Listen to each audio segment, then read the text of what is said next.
Bien-aimés de Dieu, nous vivons en ces jours par anticipation la fête de Saint-Camille. Et sur la permission des religieux de ma communauté, et en leur nom à tous, je souhaite à chacun et à chacune et à tous une très bonne fête de Saint-Camille. Bonne et heureuse fête de Saint-Camille.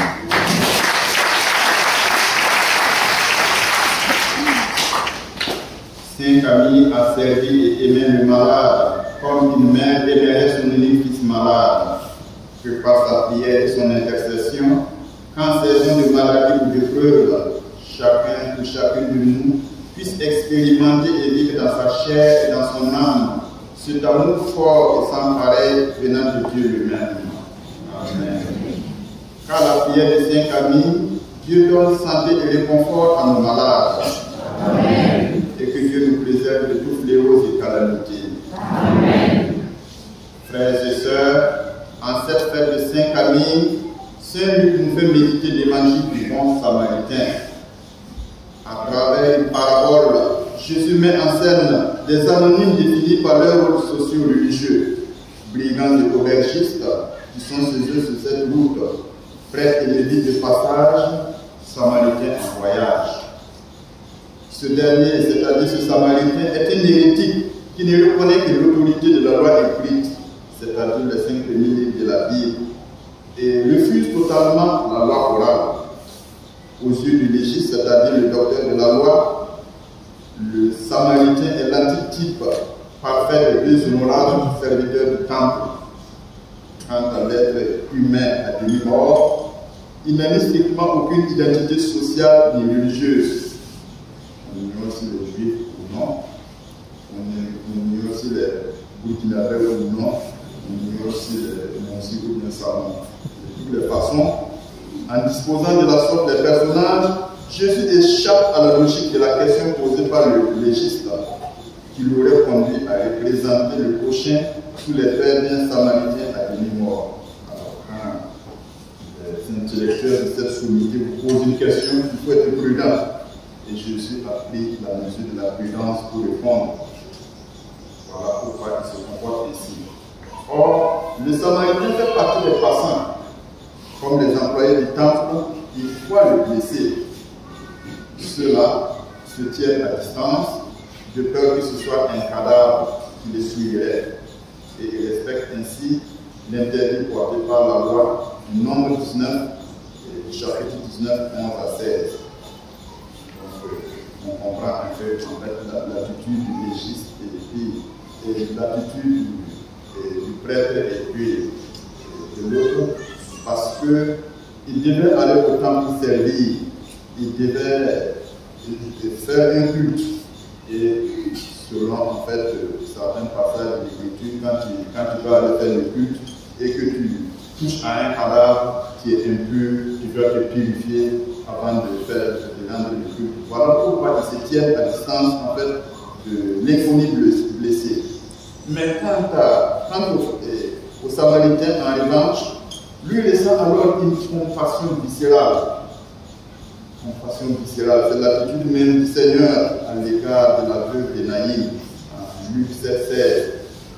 Et cette compassion viscérale, c'est cette émotion-là, jusqu'aux entrailles. Et c'est tout le contraire de la virtu du cœur de Pierre, dont parle Pierre. Et cette émotion jusqu'aux entrailles nous dit que le Samaritain, ce mécréant aux yeux des Judéens, est capable d'être l'image de Dieu. Et à son niveau personnel, on voit quelle attitude Jésus lui-même a choisi, lui dispense sans compter compassion et guérison. Alors il est clair, par respect envers la loi de pureté, dire je ne peux pas. Et si ça vraiment ça nous interpelle, ce n'est pas parce que ces gens prêchent la parole de Dieu, ce n'est pas parce que ces gens servent Dieu jour et nuit qu'ils ont un bon cœur, un cœur de Dieu. Oui, alors que c'est clair par respect envers la loi de pureté, dit je ne veux pas. Le Samaritain, lui, il prend le risque et il baisse son visage vers le blessé et le soigne. Et dans le verset 34, il y a jusqu'à 5 vers qui retiennent mon attention. On dit, il s'approcha, banda ses plaies, versa de l'huile et du vin, puis mit sur sa forte monture, le conduisit à une hôtellerie et en prit soin. Oui, et ce verset se poursuit, mais en se transformant au verset suivant. En effet, le Samaritain donne de l'argent à l'aubergiste pour que celui-ci prenne soin à sa place de l'inconnu. Ainsi, loin d'être bloqué sur place par l'événement imprévu, il reprend sa route. Je pense que ce n'est pas ce que ferait beaucoup d'entre nous. Le Samaritain, il allait quelque part pour faire quelque chose en un temps précis. Mais quand il est tombé sur cet imprévu, il a géré l'imprévu avant de continuer sa route. Ça aurait peut-être être nous, si on choisit peut-être d'aider l'inconnu, ça veut dire que ce qui devait être fait est sacrifié. Voilà. Ou bien on se dit que ce qu'on fait là est tellement important qu'il ne faut pas perdre le temps pour s'occuper des blessés sur la route. Le Samaritain n'a pas fait ainsi. Oui, loin d'être bloqué sur place par l'événement imprévu, il prend sur sa route. Et s'il prévoit de repasser pour régler éventuellement les frais supplémentaires, il ne dit pas qu'il prendra de nouvelles de celui qui l'a secouru. Et conformément à la disposition des personnages dans la parabole, la contre-question dynamique posée par Jésus transforme l'interrogation posée par le légiste, par le docteur de la loi. Le docteur de la loi se mettait au centre du monde en demandant qui est son prochain. Et lui, il voyait les autres graviter autour de lui.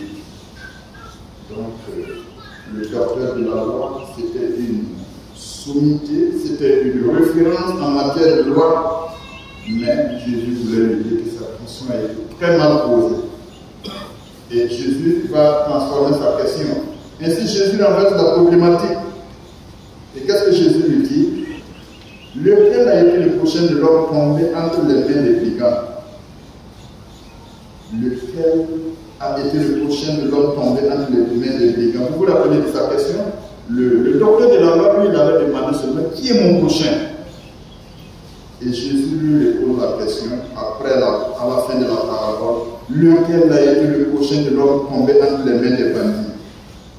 Et quand on ne pose pas les bonnes questions, on se retrouve avec les mauvaises réponses et on est perdu. Voilà. Donc il faut poser les bonnes questions pour avoir des bonnes réponses. Et dans la vie, c'est très important. Et Jésus a recadré en fait la question de ce docteur de la loi pour lui donner une leçon assez profonde. Alors pour Jésus, le prochain est celui qui manifeste la miséricorde et non celui qui en bénéficie. Alors que pour le docteur de la loi, voilà, le prochain là, c'est celui qui devait en fait profiter en fait de la bienfaisance de lui. Alors Jésus il écarte la question et donne une bonne réponse. Le prochain, ce n'est pas celui ce n'est plus l'autre à aimer, mais celui qui s'est fait proche de lui. Ce n'est plus le bénéficiaire éventuel de l'acte à faire pour lui, c'est le sujet de l'acte accompli en sa faveur. Alors, je pense que ça aussi, ça bouleverse notre compréhension du prochain. Quand vous parlez du prochain, nous voyons le pauvre à aider, nous voyons le malade à sauver, nous voyons. Non. Jésus dit, voilà, le prochain, voilà, il nous donne en fait le prochain et il nous dit qui est le prochain. C'est celui qui s'est fait proche de lui. À juste titre, le légiste répond en désignant l'homme par son action miséricordieuse et non par sa situation socio-religieuse de Samaritain. N'empêche, c'est un hérétique ayant un rapport bien différent vis-à-vis de la loi, qui a le plus respecté le précepte de Lévitique 19-18 et non le professionnel du culte. Voilà, c'est pas parce que peut-être on a tel titre ou on a accompli tel service qu'on a vraiment un très bon cœur à l'image, à l'exemple du bon samaritain. C'est pas parce qu'on est prêtre, on est un recteur, on est une sœur ou bien on est une évêque qu'on a un bon cœur comme le bon samaritain. Ce cœur-là, ce bon cœur-là, il faut demander la gratitude pour l'avoir. Cette compassion que ce bon samaritain a manifesté, ce mot en fait de violence sociale ou bien de la classe sociale ou bien non.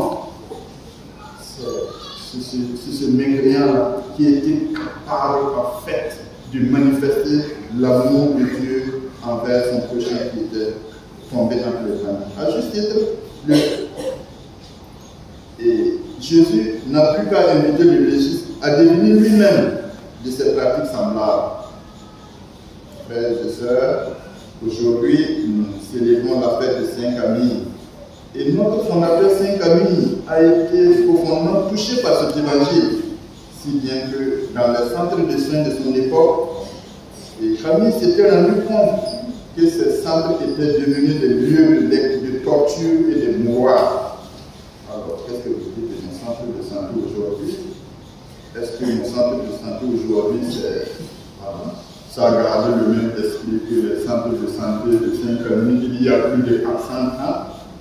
Ou bien les choses ont changé? Alors, Saint-Camille se révoltera contre le personnel soignant. Et parce qu'il s'est révolté, lui se plaignait qu'il ne faut pas traiter les malades comme cela, c'est inhumain. Parce qu'il s'est révolté en contrepartie, Saint-Camille était expulsé de l'hôpital comme un fauteur de tour dans le milieu des soins. Je pense que ce serait aujourd'hui aussi, si quelqu'un se lève dans le centre de santé et puis dit que ce n'est pas bien fait, ça va être mieux fait, et puis bien sûr les agents de santé. En tout cas, si c'est au Canada, nous allons demander au frère de prendre ses responsabilités. Alors que s'il ne fait pas, nous allons prendre nos responsabilités. Alors, comme le bon samaritain de l'évangile, et Camille a osé être très proche de la misère des autres qui n'en paieraient le prix. Mais cela ne brisera pas son élan. Ainsi, devant le traitement très inhumain des malades et des blessés de guerre, de son temps par les détenus, entre parenthèses, en son temps, à l'hôpital, il n'y avait pas d'infirmiers ou bien de médecins.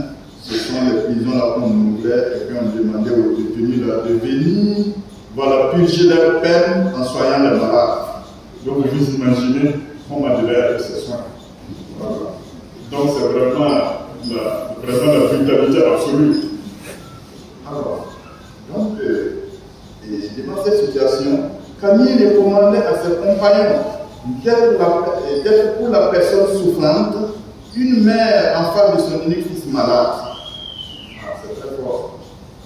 Les mères, même si ce n'est pas l'unique fils qui souffre, même si c'est le 8e fils qui souffre, ça réunit la mère vraiment au plus profond de ses entrailles.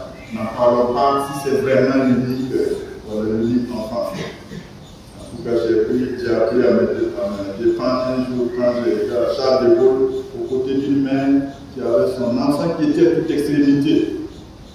Et quand je me suis approché, la mère m'a regardé dans les yeux et puis elle m'a demandé, est-ce que mon enfant va survivre?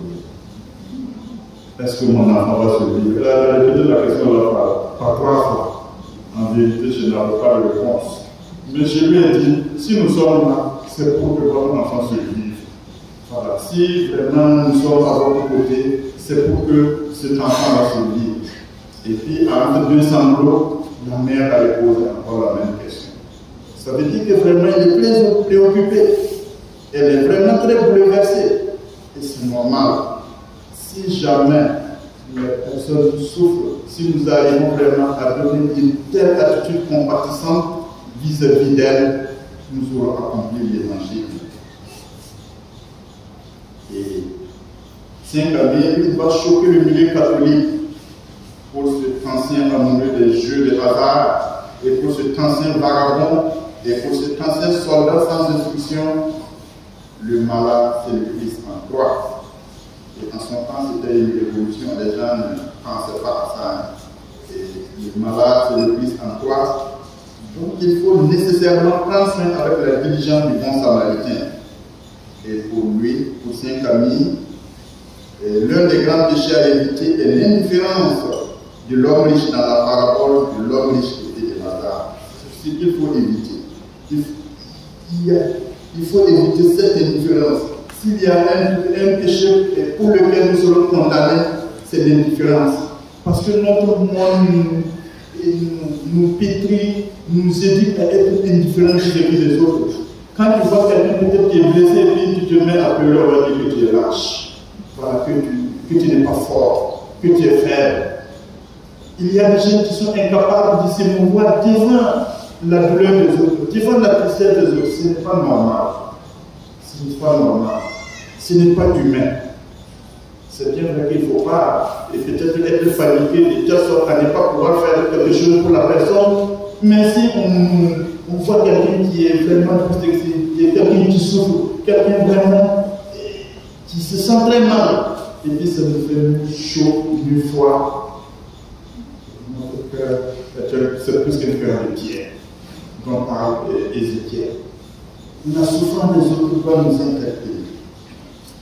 Alors, au Saint-Camille, on ne sera faire à Dieu que si on accomplit l'exigence du chapitre 25 de Saint Matthieu, qui dit « J'étais malade et vous m'avez visité ».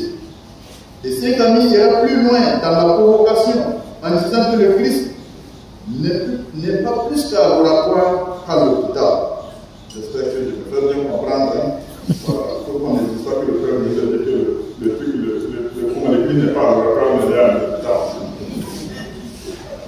Donc, le Christ n'est pas plus qu'à laboratoire qu'à l'hôpital. Certes, le Christ est dans le tabernacle, mais il est aussi dans le souffrant couché à l'hôpital. Ainsi qui adore le Christ en vérité et en esprit doit avoir une compassion viscérale pour toute personne en saison de la maladie. Et c'est même le baromètre de notre foi. Cependant, pour Saint Camille, le service des malades n'excuse pas l'absence aux offices religieux. Oui, ça c'est très important. Il y a des gens qui pensent que non, parce qu'on travaille à l'hôpital, parce qu'on sert les malades, voilà, si ça tombe un dimanche, voilà, le fait que je travaille à l'hôpital, ça remplace la messe. Ah non. Voilà, ou bien le prêtre, le religieux, la religieuse, oui, j'ai été pris par un service, voilà, je suis le gars où il y a des permanences à l'hôpital le dimanche, parce que je fais ça, voilà, je peux ne pas faire mes offices de l'eau, ou bien du milieu du jour, ou bien des verbes. Non. En fait, ce n'est pas ce que enseigne le bon samaritain. Le bon samaritain, quand il a pris soin du malade, il a continué sa route pour aller accomplir sa mission. Donc, et le service des malades ne dispense pas de l'office religieux. Donc, il faut que ça soit bien. Et puis, voilà, ce problème-là ne se pose pas parce qu'il y a la messe le dimanche, il y a la messe le samedi soir, il y a la messe le matin, il y a la messe dimanche soir. Donc, tout est organisé pour que quelqu'un n'aille pas à la messe. Si quelqu'un a la messe parce qu'ils étaient au chevet des malades, et ce n'est pas normal. Il n'a pas compris l'évangile du bon samaritain. Donc, le service des malades n'excuse pas l'absence aux offices religieux. Même si Saint Camille estime que pour le serviteur des malades, le lit du malade c'est un hôtel, et le malade lui-même, c'est le Christ pour le serviteur des malades, et le serviteur des malades est un Christ pour le malade. Voilà, allez-y méditer cela. Voilà. Pour Saint Camille, le lit du malade, c'est un hôtel. Le malade lui-même, là, c'est un Christ pour celui qui sert le malade. Et celui qui sert le malade, c'est un Christ pour le malade. Donc c'est vraiment une théologie vraiment du malade. Et en fait, nous devons vraiment comprendre cela et vivre cela. Parce que si, en fait, nous ne voyons pas le Christ dans le malade, nous allons traiter le malade comme les prisonniers à l'époque de Saint-Camille. Si nous ne voyons pas le Christ dans le malade, nous allons faire comme certains qui pensent que le malade vaut la peine d'être soigné, c'est le malade qui a une grosse cagnotte. Celui qui n'a pas de grosse cagnotte, là, lui, il n'est pas digne d'être soigné. On ne va même pas le regarder. Alors que c'est une mauvaise boutique. Le lit sur lequel est déposé le malade qui a toute extrémité là, demain vous et moi, nous pouvons être couchés sur le même lit. Et si en fait, on n'a pas la diligence vraiment de nous prendre en charge, nous allons mourir quand même malheureux. C'est sûr que nous allons tous mourir, mais on ne peut pas vraiment mourir dans le regret. On ne peut pas mourir parce qu'il n'y a pas quelqu'un qui s'est occupé de nous. On ne peut pas mourir parce que quelqu'un ne nous aime pas. On fait donc prendre soin de nous. c'est Dieu qui guérit, mais nous sommes les instruments par lesquels Dieu peut guérir. Et s'il choisit de guérir par nous, il faut que nous soyons disponibles. Il ne faut pas seulement que le malade soit quelqu'un qu'il faut manipuler, mais vraiment, il faut prendre soin comme le Christ. Il faut prendre soin du malade comme si le Christ était dans nos bras, si le Christ était dans nos mains, comme si vraiment nous prenions la communion avec tout le respect. Et cela, ça a un sens profondément religieux, mais ça a un sens aussi profondément humain. Si nous faisons cela, en fait, nous invitons les générations à venir, nous invitons les gens autour de nous à aussi prendre soin des malades, prendre soin de nous aussi quand nous serons malades. Mais si nous chutons les malades, et si nous dormons et que les malades meurent, bon, donc ça veut dire que c'est quand aussi nous serons malades, à l'hôpital, quand quelqu'un aussi il dit qu'il est fatigué, il ferme son bureau, bien ferme son truc, et puis nous on meurt, en fait, il n'y a pas de problème. Voilà. Donc tout le monde est à la même enseigne, nous n'avons pas de valeur, nous ne sommes que peut-être des gens qui passent sur cette terre et qui mourent comme des animaux. Non, nous avons une valeur, nous sommes le Christ pour celui qui nous soigne. Et celui qui nous soigne aussi est un Christ pour nous. Donc aussi le malade aussi doit avoir confiance à celui qui le soigne. Mais il revient aussi à celui qui le soigne aussi de se montrer digne aussi de cette confiance. Et en cette fête de Saint-Camille, nous allons demander au Seigneur vraiment de nous soutenir et surtout de nous aider pour que nous puissions vraiment être les propagateurs de cette culture en fait de l'amour. L'amour pour ceux qui souffrent, l'amour pour ceux qui sont dans la difficulté. En fait, à travers cet amour donné et reçu, le monde change. Le monde devient mieux. Le monde devient mieux, ça va. Il ne faut pas seulement que nous nous contentons seulement d'aimer ceux qui nous aiment. Le plus dit que les païens même les mêmes en font autant. Voilà. Qu'est-ce qu'on gagne à l'écoute? Et ce Dieu, en aimant celui qui peut-être qui nous a donné 100 000 francs, ou bien celui qui a résolu notre problème. C'est bien de l'aimer, mais il ne faut pas aimer seulement ces gens. Il faut aimer aussi ceux qui souffrent. En aimant ceux qui souffrent, nous invitons les gens aussi à nous aimer, à nous manifester de l'amour quand nous allons souffrir. Alors que la prière de Saint-Camille nous accompagne, que l'Esprit Saint nous vienne en aide et nous conduise vers l'Esprit de Saint-Camille. Que le Seigneur nous écoute et nous exauce. Amen.